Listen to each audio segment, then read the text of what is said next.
మళ్ళీ జగన్ మనకై మళ్ళీ జగన్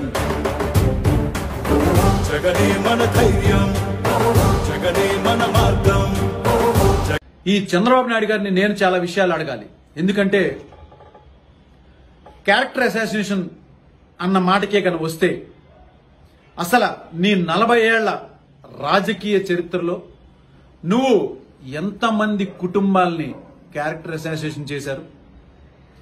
ముఖ్యంగా వంగవీటి మోహన్ రంగా గారిని ఆ రోజు చంపించిన తర్వాత ఆయన నమ్మినటువంటి ఎంతో మంది కుటుంబాలను గాని, ఆయన అనుచరుల్ని గాని, ఆయన సహచరుల్ని గాని మీరు ఎన్ని రకాల తప్పుడు కేసులు పెట్టారు, ఎన్ని రకాలుగా క్యారెక్టర్ అసాసినేషన్ చేశారు? ఇవన్నీ మీకు గుర్తున్నాయా? తప్పనిసరిగా మీకు గుర్తున్నాయి. ఎందుకంటే 40 ఏళ్ళు అయిపోయింది. అలానే దాని తర్వాత మీరు ఎంతో మంది క్యారెక్టర్ని అసాసినేషన్ చేయించారు. దానిలో ఈ మధ్య కాలంలో జరిగినవి మీకు గుర్తు చేయాలని చెప్పని నాకు అనిపించింది. ఎందుకంటే 5 సంవత్సరాల క్రితమే, బహుశా ఇదైతే గుర్తుండి ఉంటుంది, 5 సంవత్సరాల క్రితమే ముద్రగడ పద్మనాభం గారు కాపుల కోసం వాళ్ళకి రిజర్వేషన్ మీరు ఇస్తానని చెప్పి తప్పుడు మాటలు చెప్పి అబద్ధాలు చెప్పి కాలం పబ్బం గడుపుకుంటూ అధికారంలోకి వచ్చేశారని చెప్పని మీరు ఇచ్చినటువంటి మేనిఫెస్టోలో పెట్టినటువంటి విషయాన్ని గుర్తు చేస్తూ మీ బాధ్యత మీరు చేయాలి అని చెప్పని మీరు పట్టించుకోకుండా తప్పుగా మాటలు చెప్పి తిరుగుతుంటే దాన్ని నిలదీసినందుకు ఆయనని మీరు, ఆయన భార్యని గాని, ఆయన కొడుకుని గాని ఎన్ని రకాలుగా చిత్రహింసలు పెట్టారు? నేను మిమ్మల్ని ఒకటి అడుగుతున్నా, లంజా కొడక అనే 2 పదాలు గౌరవప్రదమైనయా? ఇలాంటి పదాల కన్నా ఇంకా చాలా చాలా అసభ్య పదజాలాన్ని వాడి ఆయనని గాని, ఆయన కుటుంబాన్ని గాని చిత్రహింసలు పెట్టారు. ఆ రోజున ఇవన్నీ మీకు గుర్తురాలా చంద్రబాబు నాయుడు? ఆ రోజున క్యారెక్టర్ అసాసినేషన్ అంటే ఏంటో తెలియలేదా? మరి ఇదే ముద్రగడ పద్మనాభం గారు ఎలాంటి క్యారెక్టర్ మీ పార్టీలో కూడా పనిచేశారు కదా, ఎంత నిజాయితీపరుడు నీకు తెలుసు కదా. మరి అలాంటి వాళ్ళని నీ తొత్తుల కింద ఆ రోజు పనిచేసినటువంటి పోలీసుల్ని పంపించి చాలా చిత్రహింసలు పెట్టి మరీ అరెస్ట్ చేసి రోడ్ల మీద తన్ని హాస్పిటల్ దగ్గర తీసుకెళ్లి తలుపులేసి మరీ తన్నారు. అడ్డమైన బూతులు మాట్లాడారు.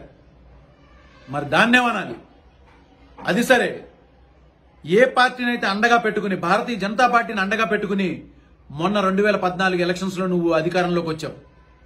వచ్చినటువంటి నీకు కనీసం కొంచెం పార్టీ నీకు ఇంగిత జ్ఞానం గాని, మర్యాద గాని, అసలు గ్రాటిట్యూడ్ అంటే నీకు మనసుకి కొంచెం కూడా అనిపించలేదా? భారతీయ జనతా పార్టీ అండతో నువ్వు గెలవలేదా? గెలిచి అదే ప్రధానమంత్రి మోడీ గారిని, వారి అమ్మగారిని మీరు మీ అవసరం కోసం అడ్డమైన మాటలు, అడ్డమైన పదజాలం మీరు వాడలేదా? మరి మోడీ గారిని మాట్లాడినప్పుడు మరి ఆయన ఏ రోజు కూడా ఇలాంటి దొంగ ఏడుపు ఏడవలేదు. ఎందుకంటే ఆయన తప్పు చేయలేదు. నీలాంటి ఎదవ, నీలాంటి లుచ్చ ఇలాంటి తప్పుడు పనులు చేశాడు కాబట్టే ఇవాళ ప్రజల దగ్గర నుంచి నీకేదో సానుభూతి రావాలని చెప్పని వచ్చి దొంగ ఏడుపులు ఏడుస్తున్నావు. చంద్రబాబు నాయుడు ఇలాంటి లిస్టు తీస్తే బయటకు వచ్చినవి కొన్నే, బయటికి రాని చాలా చాలా ఉన్నాయి.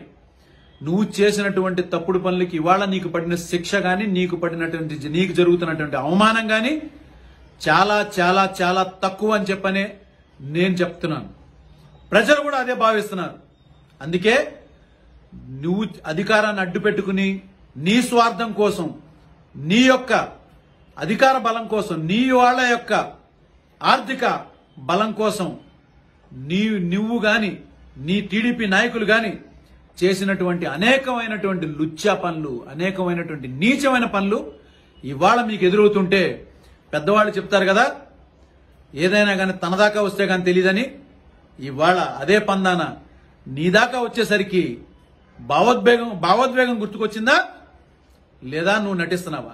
నీ ముఖానికి నవ్వు రాదు, ఏడుపు అంతకన్నా రాదు, ఏదీ రాదు.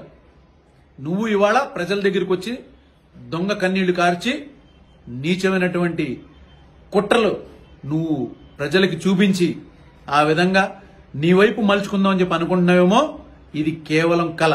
ఇక పూర్తిగా నువ్వు గాని నీ స్వార్థపూరితమైనటువంటి పరిపాలన గాని పూర్తిగా అంతం ఉండే సమయం పూర్తిగా ఆసన్నమైందని చెప్పని నేను మరొకసారి తెలియజేసుకుంటూ ప్రజలందరికీ కూడా విన్నవిస్తున్నాను. తప్పనిసరిగా మీరు ఇలాంటి కపట నాయకులకి, కపట రాజకీయ నాయకులకి, కపట దొంగలకి మీరు మాత్రం వాళ్ళ యొక్క మాటలకి మోసపోవద్దని చెప్పని మరొకసారి తెలియజేసుకుంటూ మీ అందరికీ నన్ను అర్థం చేసుకుంటారని చెప్పని సెలవు తీసుకుంటున్నాను. జై హింద్.